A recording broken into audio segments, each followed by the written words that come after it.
자, 기출회전 10강, 우리 교육행정직 2014년입니다. 자, 이때부터는 좀 복원이라서 선지에서 조금 미심쩍은 부분이 있어요. 그래서 그 부분은 제가 얘기하면서 진행하도록 할게요. 자, 다음 시간에는, 기상직이에요. 그래서 2016년 기상직을 할 테니까, 주말쯤에 카페에다가 문제 미리 올리도록 하겠습니다. 자, 1번부터 시작할게요. 1번부터 약간 뭐지? 했을 거라고 생각해요. 왜냐하면 나보고 이 시를 외우라는 건가? 이런 생각이 들었을 텐데 설마 출제자의 의도가 그럴 리 없죠. 그렇다면 굉장히 쉬운 시를 줬겠죠. 그래서 누구라도 알만한 진달래꽃이라든가 아닌가요? 누구나 아는 거 아니에요? 자, 김소월의 진달래꽃이나 한용운의 님의 침묵쯤 되면 빈칸을 딱 뚫으면 이 정도 시는 교양적으로 알아야 해가 의도일 수도 있어요. 근데 이 시는 교과서 필수작이 아니에요. 자, 그럼 그때 생각해야 돼요. 그냥 나를 신뢰하세요. 어느 정도 내가 공부를 했다면 내가 모르는 부분의 암기 테스트 같으면 그건 암기 테스트가 아닌 거예요. 그러면 이거는 맥락 추론이구나 라고 생각을 한 다음에 맥락을 보셔야 되는 거죠. 자, 그래서 이 문제를 해설할 때 박제삼의 자연은 언제쯤 지어졌고 주제는 무엇이고 이렇게 하면은 그건 정말 잘못된 해설이에요. 출제자는 그렇게 생각하고 낸 게 아닙니다. 자, 그럼 내용 보겠습니다. 누가 알겠느냐? 어느 가지에서는 계속 피고 어느 가지에서는 또한 지고들 하는 움직일 줄 아는 내 마음 꽃나무는 자, 얼굴에 가지 뻗은 채 참말로 괄호 때문에 못 이겨 그냥 웃어진다 울어진다 하겠네. 자, 여기서 핵심은 이거죠. 보세요. 연신 피고 지고. 자, 대조죠. 피고 지고. 어디선 피는데 어디선 지고. 그 다음에 또 여기서 보면 무엇 때문에 라고 해놓고 이것에 대한 반응이 웃어지기도 하고 어때요? 울어지기도 하죠. 자, 그러면 이 괄호가 어때야 되겠어요? 대등하면서도 상반돼야겠죠. 그쵸? 그래서 내 마음 안에 행복과 그리고 슬픔을 같이 주는 어떤 것 이렇게 되는 거예요. 그러면 긍정 하나 부정 하나 이렇게 쓰면 되는 거. 그죠? 자, 그래서 플러스 때문에 마이너스 때문에 이런 식으로 혹은 반대로 이렇게 써주시면 됩니다. 자, 그러면 1번부터 4번을 봤을 때 여기 보면 이 시가 사랑에 대한 시라는 건 우리가 알 수가 있어요. 내 마음 꽃나무라고 얘기를 했거든요. 자, 그래서 내 마음 꽃나무가 웃어지고 울어지고 합니다. 꽃 피고 꽃 져서. 자, 그러면 이 전체 주제를 사랑이라고 보고 이 사랑의 긍정적인 면과 부정적인 면 혹은 내 마음의 플러스 마이너스 그걸 표현할 수 있는 선지는 뭐냐? 바람과 햇살. 자, 그래서 바람은 주로 어떤 나무나 식물에게 시련을 그죠? 우리가 표현할 때 쓰잖아요. 비바람. 자, 그 다음에 햇살은 따사롭고 그쵸? 그리고 나무에게 플러스가 되는 이렇게 생각하면 되는 거예요. 자, 그래서 대조적인 시어 골라주면 되겠습니다. 2번. 그리고 실제로 이것의 답을 구할 때 제대로 된 이게 복원 문제였기 때문에 제대로 된 해설이 없었잖아요. 시장에. 자, 그래가지고 인터넷에 검색하고 그런 사람들이 많았을 거예요. 근데 이 박제삼의 자연이라는 시의 본 중에서 여기에 바람과 햇살이 들어간 게 있고 사랑이 들어간 게 있습니다. 그래서 인터넷에서 여러분들이 뒤지시다가 사랑 때문에라고 나와 있는 원전을 보실 수도 있어요. 근데 그게 아닌 거지. 이 문제 출제에서는. 이해되셨죠? 네. 그래서 맥락 추론이니까 실제로는 자, 두 가지 본이 있어도 바람 때문에 햇살 때문에가 맞는 겁니다. 그래서 자, 그다음 2번입니다. 자, 2번 문제도 또 물음표잖아요. 그쵸? 왜냐하면 우리가 실제 수능을 볼 때 그러니까 교육 과정에는 이제 제유법과 환유법을 가리지 않아요. 네. 그래서 대유법이라고 해서 배웁니다. 자, 대유에는 제유와 환유가 있다라고만 배워요. 그리고 제유와 환유가 어떻게 다르다까지 배우지 않습니다. 네, 만약에 거기까지 가르쳤다면 선생님이 조금 지나치게 가르친 거예요. 교과서에는 없다는 거죠. 교과서에는 사실 이 용어를 몰라도 되고 요걸 배우게 되어 있어요. 자, 요건 뭐냐? 비유법 중에서 어떤 것의 부분이나 아니면 어떤 것의 특징적인 속성 그러니까 어떤 물리적인 부분이든 아니면 성격적인, 관념적인 부분이든 부분의 속성을 가지고 어떤 전체를 표현한다. 그래서 어떤 유사성이나 인접성 부분에 대해서 우리가 따져볼 때, 자, 이거는 이제 인접성을 가지고 비유를 하면 대유법이라 그래요. 조금 이따 예시를 보여드릴게요. 자, 그랬을 때 선지에 이런 말들이 나와 있죠. 자, 그때 1번 선지를 보면 사실 복원에 정가라고 되어 있기는 한데 이게 이 정가가 뭐 어떤 의미로 쓰였는지는 사실 잘 모르겠어요. 근데 뒷부분에 젊은 피를 뽑고 있다라고 하면 정말 피를 뽑는 건 아니잖아. 사람을 뽑았죠. 근데 젊은 피라는 게 이제 젊은 인재를 뽑았다. 그죠? 그래서 이게 뭐 정치계를 정가라고 복원한 거 아니야? 라는 생각도 저도 들어요. 그래서 교행직 보건부는 이렇게 되어 있긴 하지만 상당히 이건 미심쩍고 중요하잖아. 문제를 풀 때는 왜? 우리는 요걸 보는 거니까. 자, 젊은 피를 뽑다는 젊은 인재를 뽑다라는 의미인데 우리가 이거를 비유 중에서 뭐라고 봐야 할까라고 보면 사실 젊은 인재죠. 젊다의 성격을 보여주기 위해서 우리가 왜 저 친구 막 피가 끓는구만 이렇게 얘기하죠. 그래서 어떤 열정, 어떤 젊음을 표현할 때 피를 가지고 그 사람의 젊음의 속성을 더 드러내는 경우가 많아요. 그래서 이거를 우리가 제유로 볼 수가 있는 거예요. 자, 제유는 전체 부분의 관계니까 전체와 부분의 관계. 예를 들어 노인을 표현하고 싶을 때 흰머리로 표현을 하든가, 그쵸? 이런 것들을 우리가 제유로 볼 수 있어요. 우리에게 빵을 달라 그랬어요. 자, 그러면 우리에게 정말 빵만 달라는 걸까요? 먹을 것. 자, 그러면 정말 먹을 것만? 인권 이렇게 되잖아요. 그러니까 부분으로 전체를 표현하려고 하였다. 자, 그래서 우리에게 빵을 달라는 게 제유의 대표적인 예죠. 자, 그러면 여기서 젊은 피를 뽑고 있다. 젊은 피로 젊은 인재를 표현했다라는 것은 제유로 볼 수 있습니다. 자, 이거를 제유로 볼 수 있는 관점과 또 하나는 자, 젊은 인재는 젊은 피다라는 어떤 A equal B라는 은유적인 수식관계가 우리의 관습에 녹아들어서 굳었다.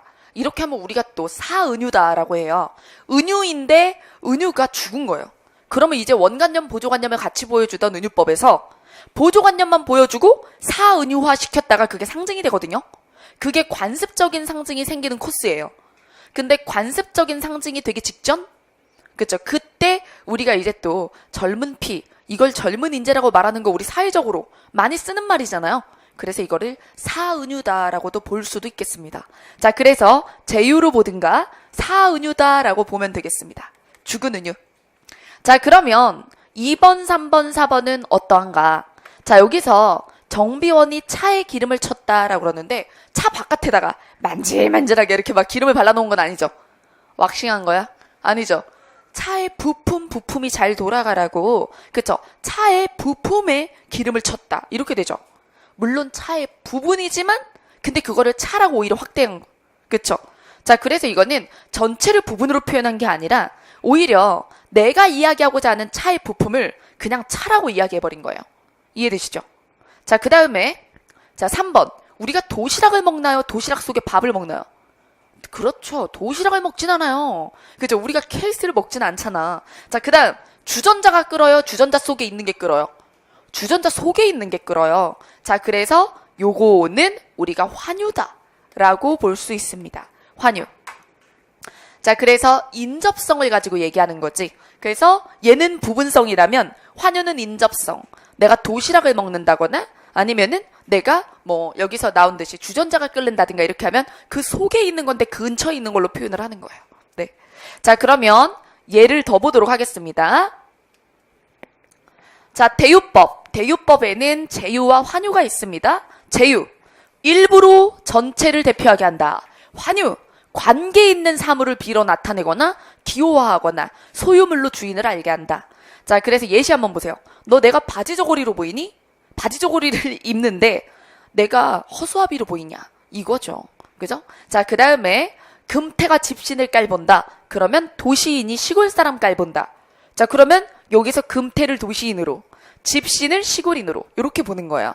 자, 그 다음에 왕관, 왕을 표현하고 이광수로 이광수의 소설을 표현하고 잔으로 술을 표현하는 것. 한 잔에 한 잔 마셔. 잔을 마시는 게 아니라 그 안에 술을 마시는데 말이죠. 자, 이렇게 하면 우리가 환유다. 이렇게 이야기를 합니다. 자, 그 다음 은유법은 아까 전에 사은유로 볼 수도 있다 그랬잖아요. 자, 그래서 유사성 기반으로 내 마음은 호수요 하다가 이 말이 굉장히 유명해져서 모두가 호수하면 내 마음을 떠올린다.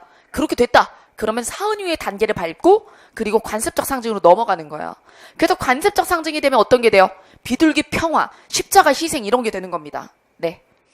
자, 그 다음. 그래서 이번 문제는 조금 교육 과정에 조금 넘치는 출제였다. 왜? 사실 우리 고등학교까지 다니면서 환유와 제유를 나누라는 문제는 그쵸 나오지 않는데 교육행정직이어도 그렇지 그쵸 좀 교육 과정에 없는 수준의 변별을 원하는 국어학을 한 사람들한테 요구해야 될 문제예요. 자, 그 다음 3번. 자, 3번도 생각을 좀 했어야 되는 문제죠? 근데 이거는 뭐 수능에서는 우리가 서술자의 개입 배울 때 서술자 개입의 여러 역할들 중에 배우는 부분이기 때문에 조금만 발문을 고찰을 해주셨으면 됩니다. 자, 그러면 발문 고찰 해볼게요. 자, 이 소설은 성장소설이라는 거죠. 성장소설.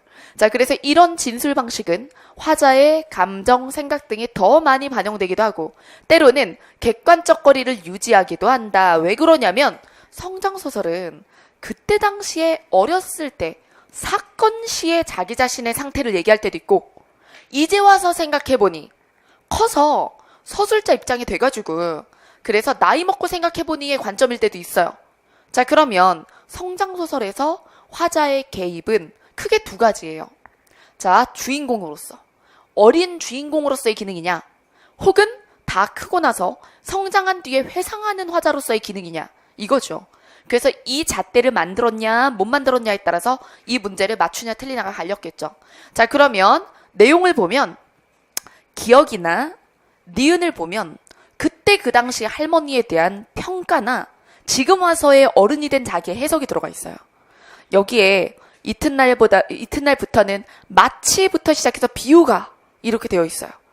굉장히 막 정신이 들락날락했다는 얘기를 육체의 운동장에서 정신이라는 이름의 장난꾸러기가 들어왔다 나갔다 숨바꼭질하는 듯한 고통식 시간의 연속이었다. 근데 이거 어린아이가 생각한 건 아닙니다. 그저 지금 와서 생각해보면 그때 할머니가 정신이 오락가락 하셨는데 굉장히 모두 식구들한테 그리고 할머니 본인한테도 힘든 시간이었다는 거죠.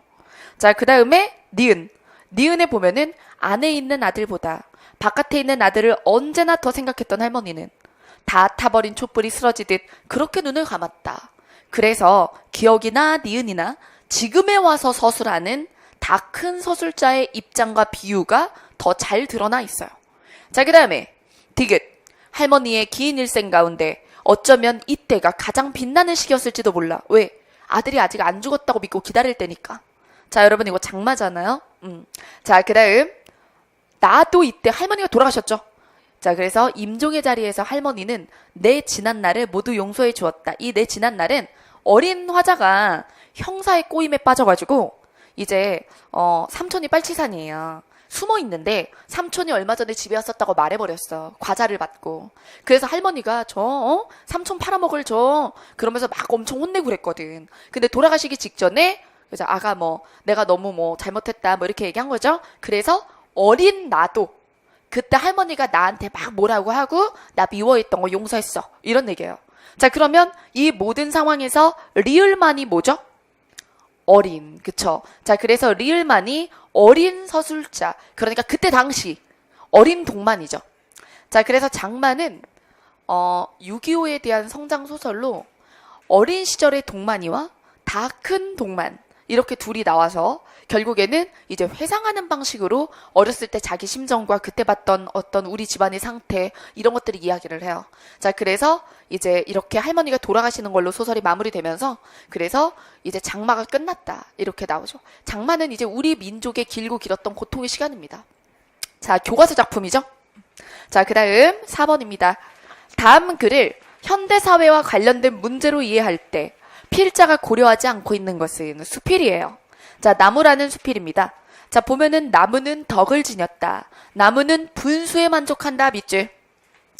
그래서 태어난 것을 탓하지 않고 자리를 탓하지 않고 그 다음에 새 자리를 엿보지 않습니다. 자, 그래서 1번 나왔죠.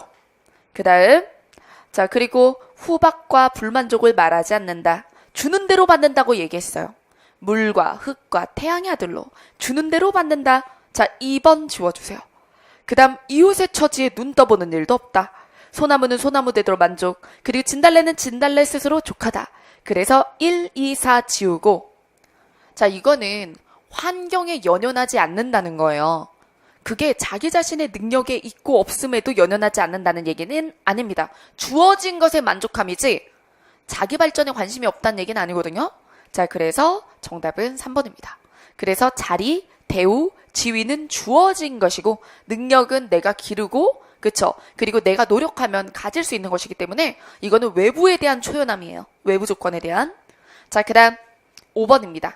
다음 보기를 고려할 때 가와 나 시조의 공통으로 함축된 정서는 자, 뭐 이번 주에 수요일에 아침 특강으로 주제별 고시조 할 거예요. 그때 주제별 고시조의 교과서 작품은 다 볼 거고요.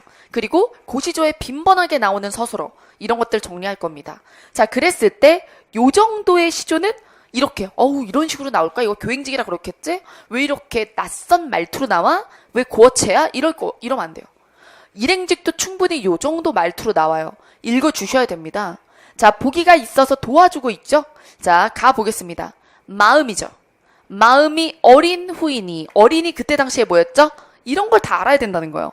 마음이 어리석은 뒤이니, 어리다는 어리석다였죠. 자, 마음이 어리석은 뒤이니 하는 일이 다 어리석다. 이 깊은 산 속에 어느 누가 오랴마는 지는 잎 부는 바람에 행여 그가 왔나 하였다. 자, 이거예요. 그러면 지금 내가 정말 멍청해졌다. 이 깊은 산 속에 내님이 찾아올 리 없는데 근데 나는 어떤 바스락 소리만 나도 내님이 왔나 기다리고 있다. 이 얘기죠. 자, 가가 누가 이야기한 거예요? 서경덕이 그쵸? 뜰에 나와 이 노래를 부르고 있었어요. 근데 정말로 황진이가 왔죠? 그쵸? 자, 착각이 아니었어. 자, 황진이가 대답했습니다. 내 언제 믿음이 없어 님을 속였길래 월침 삼경이 깊은 밤에 온 뜻이 전혀 없느냐. 자, 추풍에 지는 잎 소리야. 가을 잎 지는 잎 소리야. 낸들 어찌하리요. 자, 이 얘기는 결국에 내가 좀 약간 원망이 있는 거예요. 자, 누가 찾아왔다고 했어요? 황진이가 찾아왔다고 했죠. 이거는 기다리다 온 거죠. 기다리다가. 자, 내가 너한테 뭘 잘못했길래 너는 날 찾아오지 않았니? 이런 얘기죠. 그러면서 너를 속 시끄럽게 하는 그런 지는 잎의 소리야 내가 어쩌겠어. 하지만 내가 왔어. 이런 거지. 정말 애틋한 사랑이죠. 그쵸? 자, 그래서 역사 속에 길이 남는 사랑, 기록의 힘입니다. 그쵸? 자, 그래서 이렇게 보고, 저는 황제님과 이런 서경덕의 이런 거를 볼 때마다 이런 생각이 들어요. 서경덕의 아내는 누구였을까? 누가 관심이라도 있나? 서경덕의 아내는 왜 글을 남기지 않아서, 그죠? 이 이야기 속에 끼지 못하는가? 그쵸? 자, 그래서 기록을 남기는 자가, 그죠? 승리한다라는 생각이 들죠. 자, 어쨌든, 여러분, 이 내용을 보고, 자, 여기서 공통으로 함축된 정서가 아닌 것이니까 둘 중에 하나만 아니어도 아닌 거예요. 맞죠? 자, 그럼 1번, 서로 간절하게 그리워함. 맞죠? 근데 여기서 이렇게 생각하는 사람들이 있었어. 찾아왔잖아.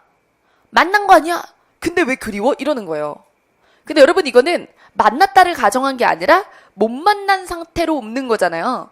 그래서 서경덕은 황진이가 온 줄 모르고 읊었고 그리고 황진이는 답을 하긴 했지만 그쵸? 그것이 우리가 만난 기쁨에 대한 얘기는 아니에요. 그렇기 때문에 1번 가능한 얘기죠. 그 다음에 2번 양쪽 다 서운했어요. 서경덕은 모르고 서운했죠. 온 줄 모르고. 그리고 황진이는 너가 안 와서 내가 온 거거든. 그쵸? 자, 그 다음 3번 만남에 대한 미련이 있어서 왔죠. 그쵸? 그래서 1, 2, 3번 다 맞고 4번 예상과 달리 초래된 상황에 자기 행동을 뉘우친다. 여기서는 지금 둘 다 자기 행동을 뉘우친다고 볼 순 없습니다. 물론 서경덕이 이야기한 거에 자 지는 바람 그 입소리에 그죠? 그래서 내가 행여 그가 왔나 하였다. 근데 이게 뉘우치는 건 아니거든요. 자, 그 다음 6번입니다. 자, 6번은 비문학이에요. 비문학의 논지전개 방식입니다. 근데 우리가 그냥 일반 일행직에서 볼 때보다 선지가 조금 길지 않습니까? 그쵸? 자, 그래서 이럴 때 또 긍정 발문이에요? 부정 발문이에요? 부정 발문이죠. 이거는 하나 빼고 여기 나온 선지에 있는 전개 방식이 다 쓰였다는 거예요. 이럴 때는 지문을 읽고 얘를 보면 지문 다시 봐야 돼. 그러니까 그럴 시간 없잖아요? 그러니까 선지를 먼저 보는 거예요. 선지를 먼저 보면서 선지도 잘라 읽어야죠. 그러면서 선지에서 내가 혼동할 만한 부분이 있다면 미리 정리라고 해야 돼요. 자, 그러면 1번 상반된 견해를 먼저 인정하고 끊고 먼저 인정한다 순서도 있어요.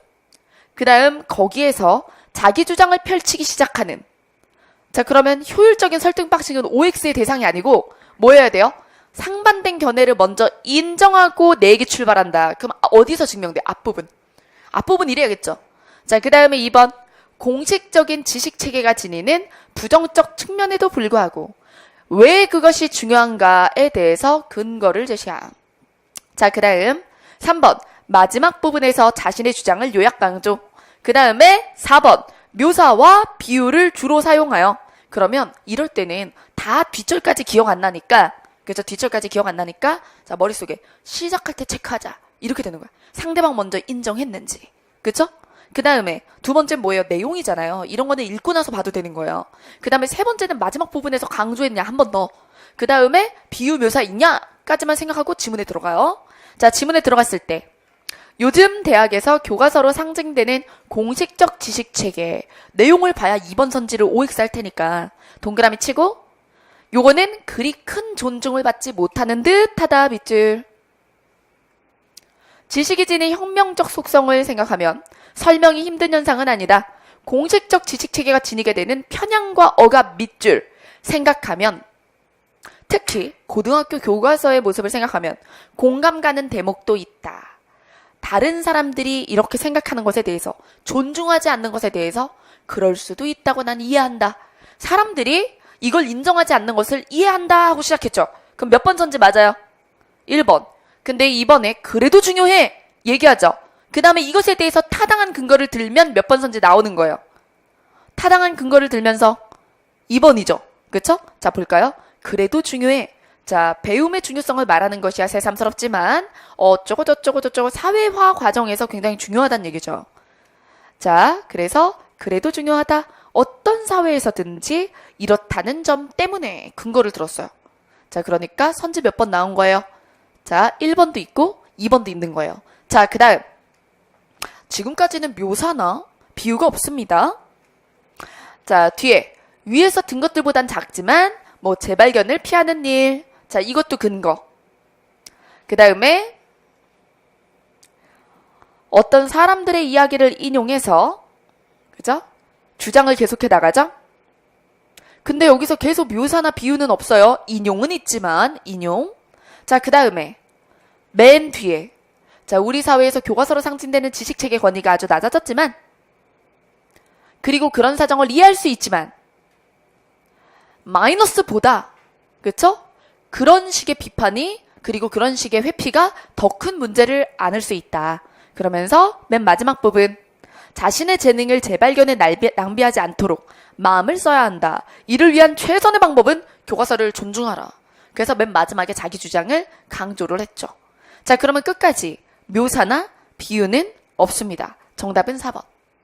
근데 이거를 사실은 글 보면 다 맞출 수 있어요. 누구나 맞추는 문제예요. 근데 어떻게 맞추느냐. 그렇죠? 지문을 한 번 읽고 맞추느냐, 2번 보느냐, 선지 보고 다시 올라가냐 마냐, 헷갈렸냐. 이게 중요한 거죠. 자, 그 다음 7번. 여러분 7번은 글쓴이의 주장의 근거로 알맞은 것은 이니까 뭐부터 찾아야 되죠? 주장부터 찾아야죠. 자, 그리고 이거는 긍정 발문이니까 선지 보는 게 아니고요. 이런 거 선지 먼저 보면 거의 멸망이죠. 왜? 매력적인 것들을 먼저 봤다가 지문 보면서 막 말려 들어가는 거예요. 자, 그러면 첫 번째 문단에서 과학기술사회의 동그라미. 과학기술사회의 상태를, 실태를 이야기를 했어요. 그 다음에 둘째 문단에 그러나 뾰족가루. 우리의 인식과 제도가 과연 과학기술사회의 바람직한 발전을 보장할 수 있는지 매우 회의적이다라고 실태를 막 설명하는 거에서 의견을 이야기했습니다. 여기에 밑줄. 자, 그 다음 오히려 더 안 좋게 몰아가고 있는 것 같다, 사회를. 그러면서 걱정하는 거죠. 자, 그 다음 내용에 보면 여기에 스노가 지적했듯이 두 문화는 이미 서구에서도 문제가 된 바 있지만 우리나라에서 특히 그것이 심한 원인은 문이과로 구분된 교육체계에 있다. 자, 그래서 그렇게 김영식 교수가 얘기를 했죠. 고등학교에서 시작되는 이러한 구분은 대학교로 이어져 우리 사회를 양분한다는 겁니다. 자, 그러면 스노가 지적한 내용에다가 우리나라의 김영식 교수도 이렇게 지적하였다라고 이야기하고 있어요. 그러면 다른 사람의 의견을 인용하여 그래서 근거로 사용하고 있습니다. 자, 그리고 그것에 대해서 구체화를 더했죠? 자, 그 다음에 맨 마지막 부분. 문익과 사이의 장벽은 실제로 존재하는 게 아니다.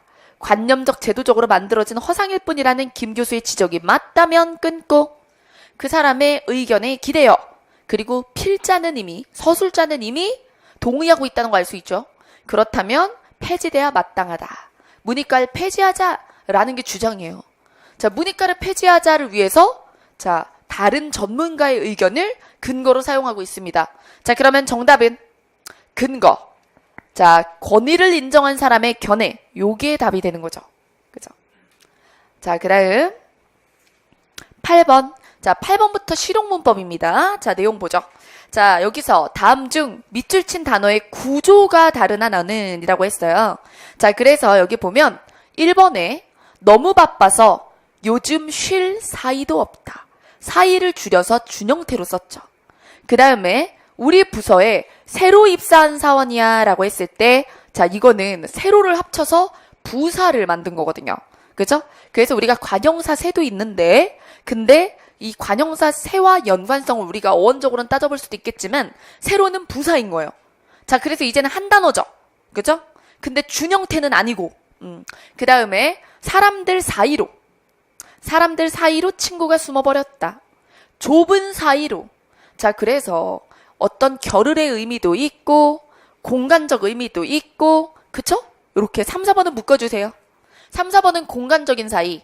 그 다음에 1번은 시간적 사이지만 이건 뜻의 차이고 문제는 뭘 물어봤어요? 구조잖아요. 그러니까 이 구조는 이제 명사의 준형태냐 아니면 부사냐 요 차이를 봐달라는 얘기였죠. 자, 그 다음 명사세 있죠. 이거를 저는 이렇게 문제가 나오는 거 말고도 어휘적으로 문제를 또 낼 수도 있다고 생각을 해요. 어떻게 되냐면 다의적 의미로. 그래서 여기서 사이가 공간일 때, 시간일 때, 그죠? 시간일 때, 그리고 시간도 2번하고 3번 차이 보세요.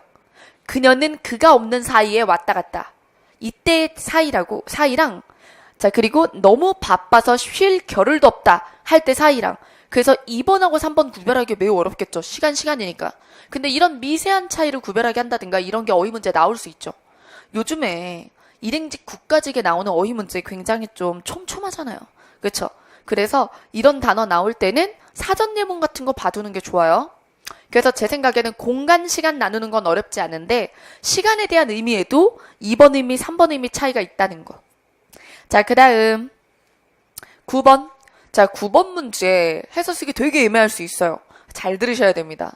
자, 여기 보면 관공서 언어 사용에서 높임 표현이 가장 자연스러운 것은 자, 문제를 내놓고 가장 자연스러운 것은 이러고 있죠. 자, 그러면 1번. 자, 여기서 지금 높임 표현에 대해서 얘기하는 거지 호응에 대해서 얘기하는 건 아니에요. 뭐 이거를 11년 오전 9시부터 13시 오후 6시까지 누리집에서 확인할 수 있다. 이거를 무엇을 확인하는지가 안 나왔다. 막 그런 친구들이 있거든. 근데 그거는 호응을 따지는 거지 높임 따지는 게 아니죠. 이 문제 쟁점이 아니잖아요. 그쵸? 그러면 이거는 이렇게 생각해야 돼. 아, 맥락상 생략이 가능했구나. 맥락상 생략이 가능했던 거예요. 그럼 높임만 생각해 보자고요. 높임만 생각하면 어떻게 바꿔야 되느냐. 자, 여러분 여기서 누리집에서 확인할 수 있으십니다라고 했죠. 이게 실제로도 그렇게 쓰여있는 게 되게 많아요. 제가 또 어제는 또 알파벳으로 시작되는 마트에서 또 틀린 거 보지 않았겠습니까? 자, 그래서 주차장에서 나가면서 봤는데 맞춤법 틀린 게 또 있는 거예요. 그런 게 그렇게 눈에 보여요. 자, 어쨌든 주차장에서 나가면서 뭐라고 돼 있었지? 또 그게 생각이 안 나네 또. 얘기해 주려고 하고 있었는데. 어쨌든 그 주차장에서 나갈 때 볼 만한 게 뭐 있을까요? 나갈 만한 문구. 어쨌든 매개모음을 쓰지 않는 상황인데 매개모음을 쓴 거였어요. 매개모음 을을 쓰면 안 되는 상황인데 의가 들어가 있었어요. 자, 여러분 이거는 그 얘기는 아니지만 확인할 수 있으십니다 라고 했을 때 굉장히 익숙하죠? 많이 들었죠? 근데 내게 익숙하다고 올바른 표현이 아니에요. 잘 생각해 보자고요. 확인할 이 뭘 꾸며요? 수를 꾸미죠. 그쵸? 이거는 뭐 단순히 용언이 이어졌으니 뭐 맨 끝만 시를 해라 이것도 아니에요. 확인할이 수를 꾸밀 때는 관형절이죠. 그럼 여러분 이 관형절 안에 시는 맨 끝에 오는 용언 시와는 별개예요. 그래서 확인할 수 앞에 확인하실 수로 만들어줘야 돼요. 이해되셨죠? 자, 그래서 확인하실을 넣어드리고요. 넣고 그 다음에 얘가 수를 꾸몄죠. 수가의 주격조사 생략이잖아. 확인하실 수가. 그쵸? 그러면 수는 뭐예요? 의존 명사죠. 어쨌든 근데 있다의 주어예요. 있다의 주어. 그러면 있다의 주어인 이 수가 가능성이죠. 근데 이 가능성까지 간접 높임의 대상으로 삼을 필요는 없어요. 근데 이거는 이제 있으십니다 라고 해주는 게 과도한 거지. 간접 높임할 만한 대상이 아니니까. 이해되셨어요? 자, 그래서 뭐 고객들은 아니면 시민들은 어디에서 확인하실 수라는 가능성이 있다. 이거예요. 이해됐죠? 그래서 시민이나 고객이 주어인 그 동사는 확인하다예요. 있다가 아니라 있다의 주어는 수예요. 이해되셨죠? 자, 그래서 확인하실 수 있습니다가 가장 깔끔한 문장인 거죠. 자, 그 다음에 2번. 여기 오시는 한 분 한 분들께서 필요하시고 원하시는 모든 것을 찾아가십시오 라고 했는데 일단 한 분 한 분은 단음절이 이어질 때는 붙여 쓰는 게 허용된 상태죠. 자, 띄어쓰기 시비 걸지 말고. 그쵸, 허용돼요. 자, 그 다음에 어떻게 고쳤어야 됐냐. 자, 보세요. 여기 오시는까지 괜찮아요.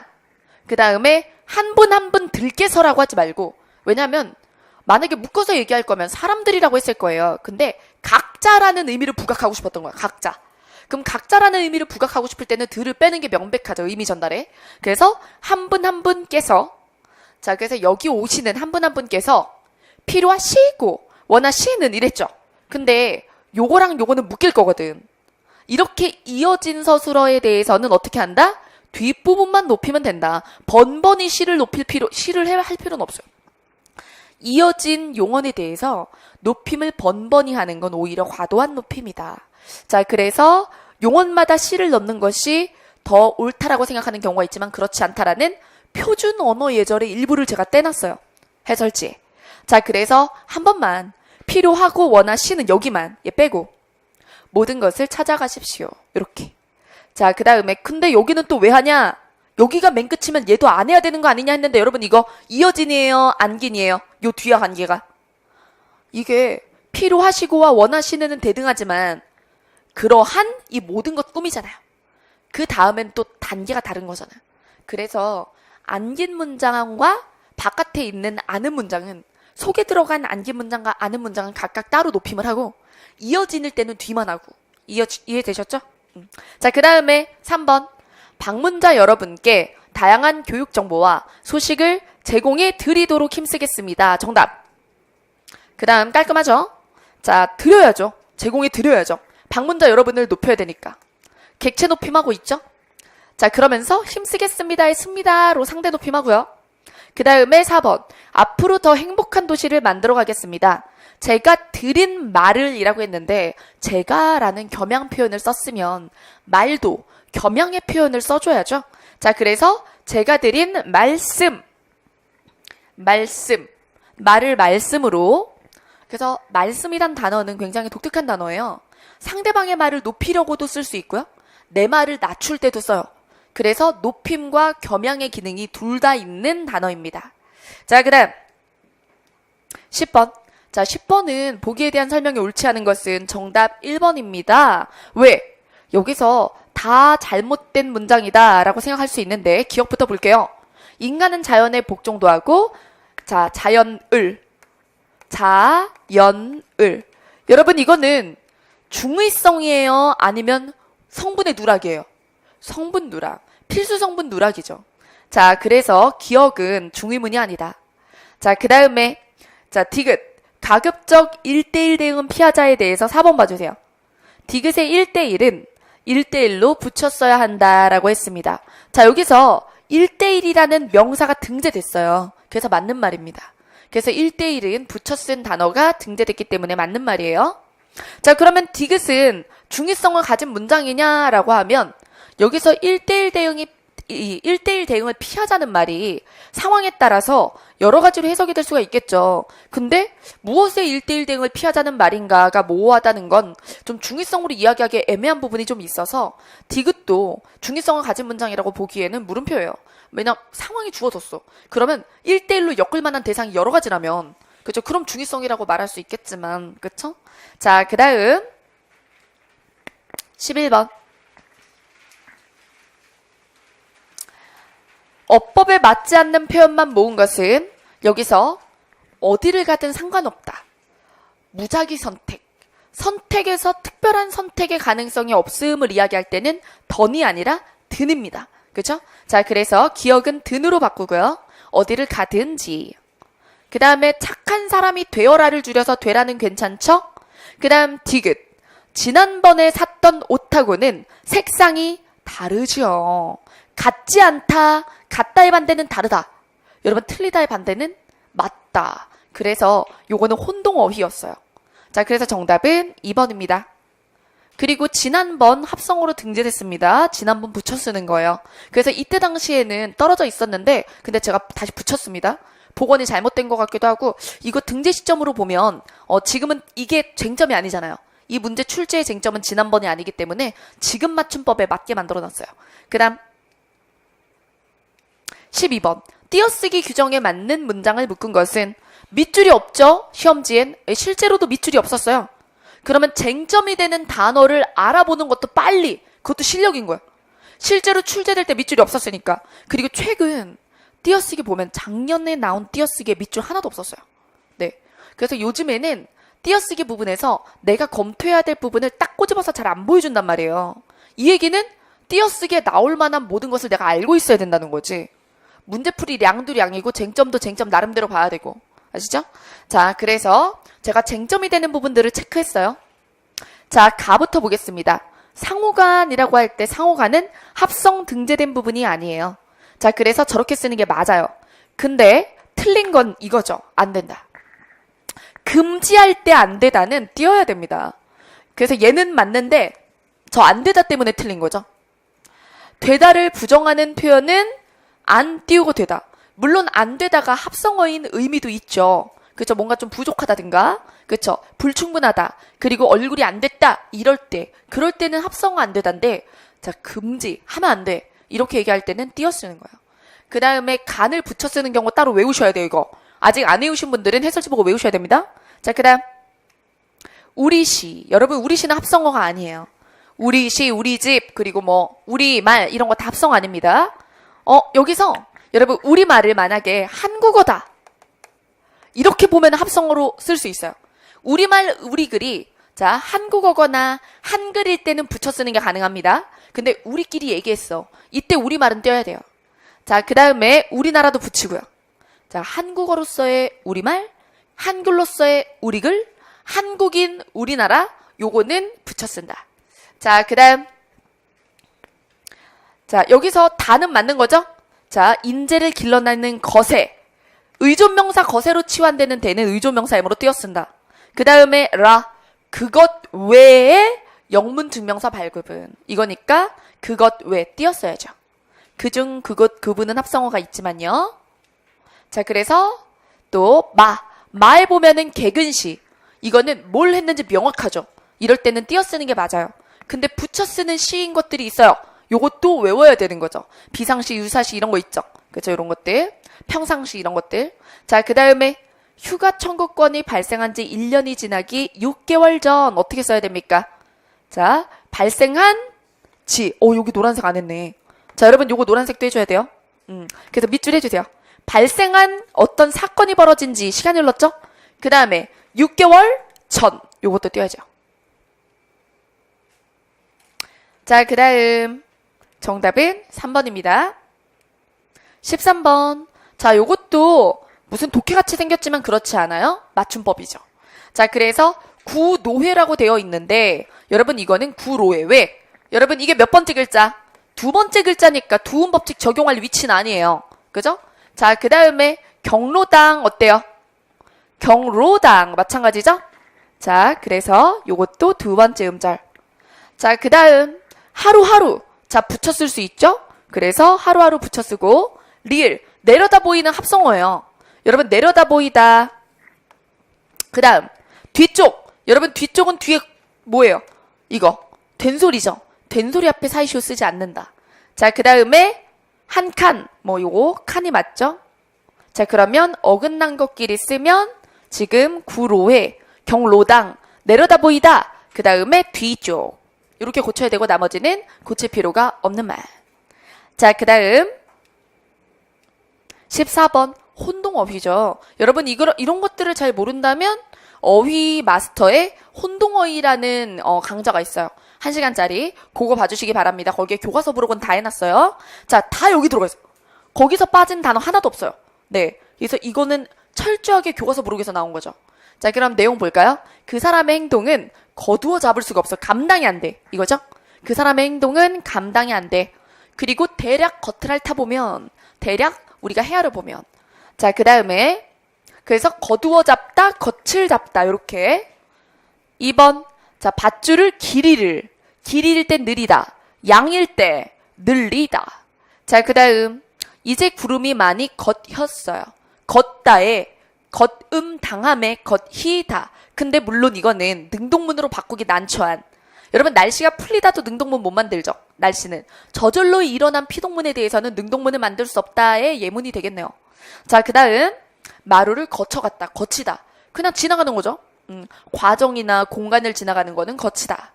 자, 그 다음 4번이 정답이죠. 자, 그래서 아래에다가 받치다. 책받침할 때도 이거죠. 자, 그 다음에 떠받음 당한 거예요. 소가 받았어. 그러면 난 받음 당했죠? 받다 당한 거예요. 자, 그래서 받치다. 자, 그래서 밑에 받치고 머리나 뿔 따위로 부딪히는 거. 자, 그리고 정중하게 드리는 받치다. 그리고 채 거르는 티읕 받침. 자, 그 다음 요런 거 혼동어휘 쪽 자료예요. 혼동어휘는 꼭 하셔야 됩니다. 15번 사이시옷 표기가 모두 옳은 것은. 여러분 사이시옷의 자, 소리의 조건이 뭐예요? 무슨 소리 현상이 있어야 되고?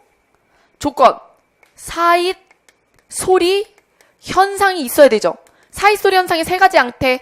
된 소리가 나거나 니은이 하나 나거나 니은이 2개 난다. 자, 이런 원래 각각 결합 전에는 없었던 소리가 더 나며, 그러면서도 자, 어때야 돼요? 앞에 시옷을 적을 자리가 비어 있어야 되죠.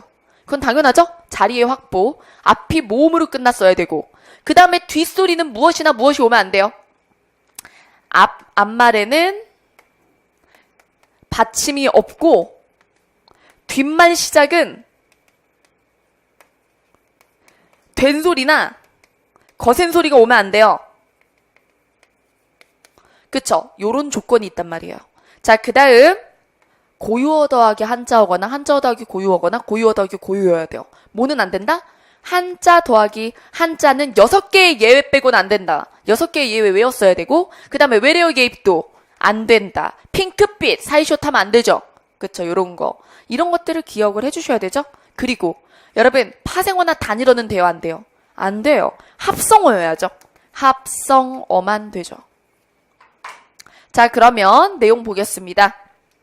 자, 여러분 1번 번지수 한자 6개 안에 들어가지도 않아요. 그쵸? 그러니까 시옷을 빼셔야죠. 그 다음에 2번 마구간 마찬가지입니다. 자, 한자어인데 시옷을 쓸 수 없죠. 그 다음에 3번 수도세 이것도 마찬가지. 그 다음에 정답은 4번입니다. 여러분 여기서 다른 선지 중에서 되게 중요한 거, 전셋집. 여러분 전셋집은 사이숏이 되죠. 왜일까요? 집이 고유어이기 때문이에요. 근데 전셋방은 전세방이죠. 왜? 이건 한자 더하기 한자이기 때문이에요. 셋방은 6개의 예외 중에 하나죠. 셋방은 예외라서 되고요. 그래서 셋방, 전세방. 그죠? 자, 그 다음에 전셋집. 요 3개는 헷갈릴 수 있으니까 같이 외워주세요. 자, 그 다음에 16번. 16번은 외래어입니다. 자, 여기서 제 생각에는 사실 2번부터 4번을 처음 봤다면 이거 양심이 없는 거고, 외래어 표기법 진짜 기초적인 예시도 안 한 거죠. 총칙 예시도 안 한 거야, 그거는. 자, 그래서 1번만 좀 낯설었을 수 있다고 생각을 해요. 자, 제스민. 그 다음에 세트. 괜히 숏하지 말랬잖아요. 마사지 아니야, 마사지야. 그죠? 카세트 아니에요, 카세트예요. 그죠? 그리고 세트도 마찬가지고. 그 다음에 콘텐츠 정답이죠. 컨 아니다, 콘이다. 그 다음 파일이죠. F는 피읍으로만 쓴다. 프라이 판타지 프라이팬. 그쵸? 자, 그 다음 17번 여러분 이것도 양심입니다. 그죠? 그래서 로마자 기초 자음과 모음의 일람표도 못 외웠으면 이거는 거의 뭐 일행직이고 뭐가 안 보겠다는 거죠. 이것도 못 외웠으면 이거를 뭐 로마자로 구현한 단어는 외우겠어요? 그쵸? 그래서 이거는 기본. 자, 그래서 정답은 1번. 18번. 사자성어. 사자성어 해설지의 뜻 다 써놨어요. 이 정도는 사자성어도 평이했다고 생각해요. 그래서 교육행정직은 보면은 한자나 어휘나 사자성어를 어렵게 놨네요. 국회직이 어렵게 내지. 예. 근데 교행직은 오히려 되게 수능적이지. 좀 이번에 평가원에 가져가면서 더 그렇게 되었죠. 그렇죠? 그래서 좀 요 정도의 사자성어는 그렇죠? 다 아셨어야 되는. 그래서 맥락에서 아버지의 사업 실패로 우리 집안이 풍지라고 했는데 요거 흔히 잘못 발음하는 거죠. 풍비박산입니다. 자, 그 다음에 19번. 여러분 이거는 순화어예요. 근데 순화어는 안 나온 지 좀 꽤 됐죠? 근데 아주 기본적인 순화어 정도는 해야 된다고 생각합니다. 자, 그래서 이거는 에코라이브는 친환경 운전. 뭐라고 돼 있나요? 메아리 운전. 오, 에코를 메아리로? 대박. 자, 그쵸. 자, 여러분 따간이네요. 그쵸. 이거는 좀 중간에 긴장을 풀어주고 싶었던 거 아닐까? 19번에서. 그죠? 자, 그 다음 20번. 20번에 화자, 청자의 관계를 고려할 때 기능이 다른 거. 친족에 대한 말이 아닌 거. 자, 그래서 지금 아저씨, 요거는 친족한테 하는 말이고 1번, 2번, 4번은 친족이 아닌 관계에 그냥 부르는 말로 쓰인 거죠. 자, 그래서 여기서 아저씨는 친족어로 사용되었다. 자, 그래서 뭐 숙부나 삼촌이나 그쵸, 뭐 고모부나 이렇게 아저씨로 부를 수가 있습니다. 네, 여러분 20번까지 봤고요. 다음 시간에는 2016년 기상직으로 찾아뵙겠습니다. 수고하셨습니다.